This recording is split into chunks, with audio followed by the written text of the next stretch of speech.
अबू वलीद मोहम्मद इब्न रुश्द, जो 1128 ईस्वी में कोर्डवा, स्पेन में पैदा हुए, को तारीख के अजीम मुफक्किरीन और साइंसदानों में शुमार किया जाता है। उसका नाम अक्सर लातीनी जबान में अवेरूस कहा जाता है। 12वें सदी के इस्लामी स्पेन की पैदावार वो अरस्तू के फ़लसफ़े को इस्लामी फ़िक्र के साथ मरबूत करने के लिए निकला। उनकी तमाम तहरीरों में एक आम मौदूअ ये है कि मज़हब और फ़लसफ़ा के दरमियान कोई नामनासबपन नहीं है जब दोनों को सहीह तरीके से समझा जाए। फ़लसफ़े में उसकी शराकत ने कई शक्लें अख्तियार कीं, जिनमें अरसतू पर उसकी तफसीली तबसरे, इन लोगों के हमलों के खिलाफ उसके फ़लसफ़े का दिफा जिन्होंने उसे इस्लाम से मुख्तलिफ करार दिया, और उसकी अरसतू की एक ऐसी शक्ल की तामीर जिसने उसे साफ किया जहां तक मुमकिन था। नौप्लाटोनिक इसरात का वक्त। तालीम इब्न रुश्द की तालीम ने एक रवायती रास्ता अख्तियार किया जिसका आगाज़ हदीस, लिसानियात, फ़िक़्ह और इल्मी उल-हयात के मुतालहा से हुआ। अपनी पूरी ज़िंदगी में उसने फ़लसफ़ा और मज़हब, खुदा की सफ़ात, कायनात की इब्तदा, माबादाल तबियात और नफ्सियात पर वसिया पैमाने पर लिखा। उसने फ़लसफ़ा और फ़िक़्ह में महारत हासिल की और उसे फ़िक़्ही फ़लसफ़ी का लक़ब दिया गया। रियासत में फ़लसफ़ी का किरदार इब्न रुश्द के लिए मुसलसल दिलचस्पी का मौजू रहा। फ़लसफ़ियाना शराकतें और कामयाबियां उसकी सोच हकीकी तौर पर तख्लीकी और इंतहाई मुतनाज़िया है, जो ताक़तूर दलाइल पेश करती है जो यहूदी और ईसाई दुनिया में उसके फ़लसफ़ियाना जानशीनों को अलझा देती है। इसका इस्तिदलाल है कि सच्चाई की दो सूरतें हैं, एक मजहबी शक्ल और एक फ़लसफ़ियाना शक्ल, और इससे कोई फ़र्क नहीं पड़ता कि वो मुख्तलिफ समतों की तरफ इशारा करते हैं। वो शख्सी लाफानी होने या खुदा के ये जानने के काबिल होने के बारे में भी शकूक व शबहात रखता है कि ख़ास वाक़यात रोनमा हुए हैं।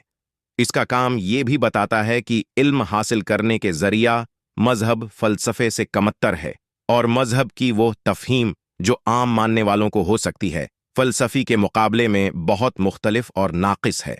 फ़लसफ़ा में उनकी सबसे अहम तसनीफ़ तहफ़ूत अल-तहाफ़ूत अल-ग़ज़ाली के काम के जवाब में लिखी गई। इब्न रुश्द को इस किताब के लिए बहुत से मुसलमान उलमा ने तनक़ीद का निशाना बनाया, जिसके बावजूद कम इज़ कम जदीद फ़लसफ़ा और तजर्बाती साइंस के आगाज़ तक यूरोपी फ़क्र पर गहरा असर था। तक़दीर के बारे में उनके ख़यालात ये थे कि इंसान न तो अपनी तक़दीर पर मुकम्मल अख्तियार रखता है और न ही ये इसके लिए पहले से तयशुदा है। अल-रुश्द की सबसे तवील तफ़सीर दरहकीकत एक असल शराकत थी, क्योंकि ये ज़्यादातर कुरानी तसव्वुरात की तशरीह समीत इनके तज्ज़िया पर मबनी थी।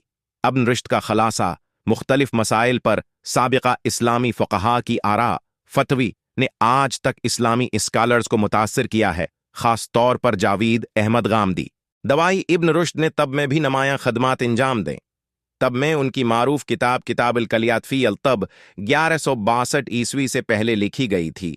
इसका लातीनी तर्जुमा कोलगेट के नाम से जाना जाता था। ये काम 7 किताबों पर मुश्तमल है, जिनके बारे में अनाटोमी, फ़िज़ियोलॉजी, पैथोलॉजी, अलामतियात, फार्माकोलॉजी, हफ्ज़ान सेहत और इलाज। इसमें इब्न रुश्द ने तब के मुख्तलिफ पहलुओं पर रोशनी डाली, जिनमें बीमारियों की तशख़ीस, इलाज और रोकथाम भी शामिल है, और उसने कई असल मशाहदात किए हैं। काम करता है। इसने कम इज़ कम 57 असल तसानिफ़ लिखीं, जिनमें फ़लसफ़े पर 28, तब पर 20, कानून पर 8, अलहियात पर 5 और ग्रामर पर 4 काम शामिल हैं। इसके अलावा अरस्तू के ज़्यादातर कामों पर, उनकी तबसरे और अफलातून की द रिपब्लिक पर उनकी तफसीर शामिल है। उनके कामों का बगूर जायज़ा लेने से पता चलता है कि वो एक गहरे इस्लामी आदमी थे। मिसाल के तौर पर हमें उनकी तहरीर में मिलता है, जो कोई भी अनाटमी का मुताला करता है, उसका खुदा कादिर मुतलक की वहदानियत पर यकीन बढ़ जाता है। इसका मानना था कि इंसान के लिए हकीकी खुशी ज़हनी और नफ्सियाती सेहत के ज़रिए हासिल की जा सकती है, और लोग इस वक्त तक नफ्सियाती सेहत से लत्फ़ इंदौज़ नहीं हो सकते जब तक कि वो इन तरीक़ों पर अमल न करें जो आखिरत में खुशी का बास बने, और जब तक वो खुदा पर यकीन न रखें। मौत इब्न रुश्द का इंतकाल 1198 में मुराकिश में हुआ, जहां वो दफन हुए। 3 माह बाद इसकी लाश कोर्डोवा मुंतकिल कर दी गई, जो इसकी जाए पैदाइश है। उनके काम मुस्तकबल के अजीम मुफक्किरीन और तख्लीकी जहनों पर एक अहम असर और रसूख रहे हैं।